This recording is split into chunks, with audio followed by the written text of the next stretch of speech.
తోట త్రిమూర్తులు అంటే ఒక బ్రాండ్, కాపుకు సంబంధించినటువంటి ఒక బలమైన నేత. సో మొత్తం మీద కాపులకు ఏ సమస్య వచ్చినప్పటికీ కూడా సాయం చేయమని చెప్పేసి మీ తలుపులు తడతా ఉంటారు. కానీ గడిచినటువంటి ఎన్నికల్లో కాపులంతా కూడా గంప గుర్తగా జనసేన అధినేత పవన్ కళ్యాణ్కి సంబంధించినటువంటి వారికి మద్దతుగా నిలిచారు. మీరు మాత్రం సంబంధించి మరో దారి ఎంచుకున్నారు. ఎందుకు?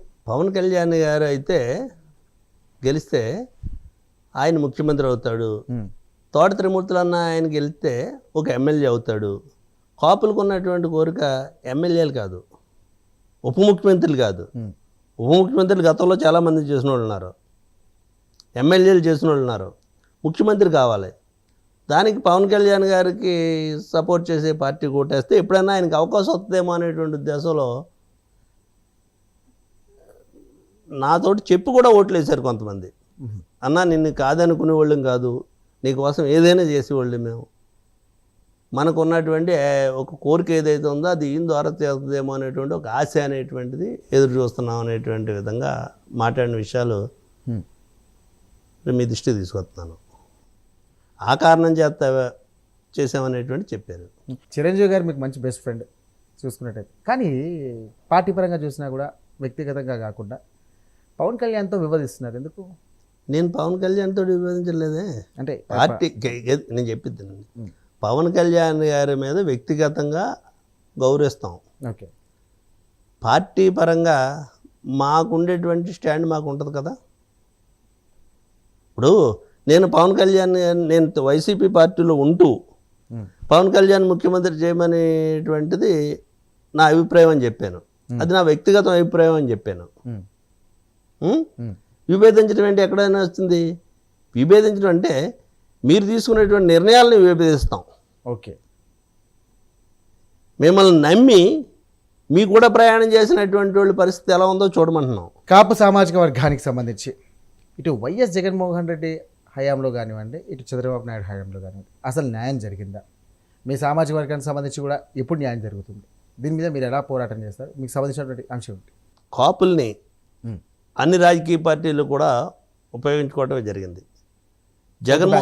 ఉపయోగించుకోవటమే జరిగింది. ఓకే, జగన్మోహన్ రెడ్డి గారు అయితే మోసం చేయలేదు, చంద్రబాబు నాయుడు గారు అయితే మోసం చేశారు.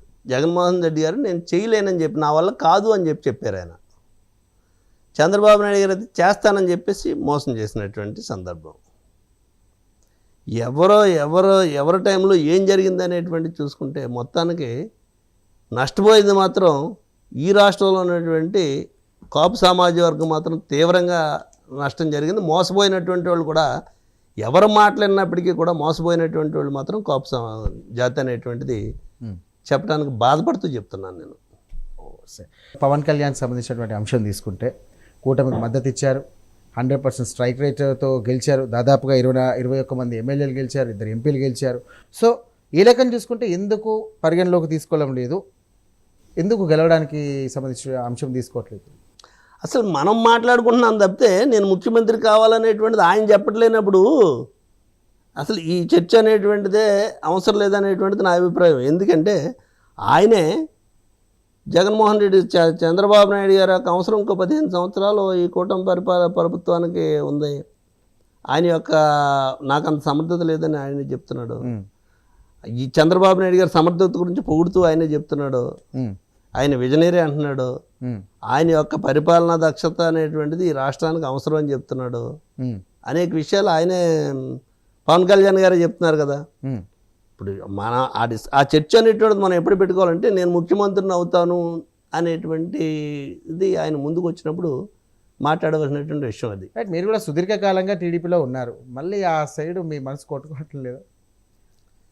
సుదీర్ఘకాలంగా టీడీపీలో ఉంటే ఉన్నాను. నేను ఎమ్మెల్యేగా వచ్చింది, నేను ఎమ్మెల్యేగా వచ్చింది ఇండిపెండెంట్ ఎమ్మెల్యేగా వచ్చాను. అంతే తప్పితే టీడీపీతోటో, తెలుగుదేశం, వైసీపీతోటో, జనసేనతోటో, లేకపోతే ఆ రోజు ఉండేటువంటి కాంగ్రెస్ పార్టీతోటో నేను వచ్చినాను కాదు. వ్యక్తిగతంగా ప్రజలు నన్ను ఆదరించారు కాబట్టి ప్రజల కోసం పనిచేయాలనేటువంటి ఉద్దేశంలో ఉన్నటువంటి వ్యక్తిని.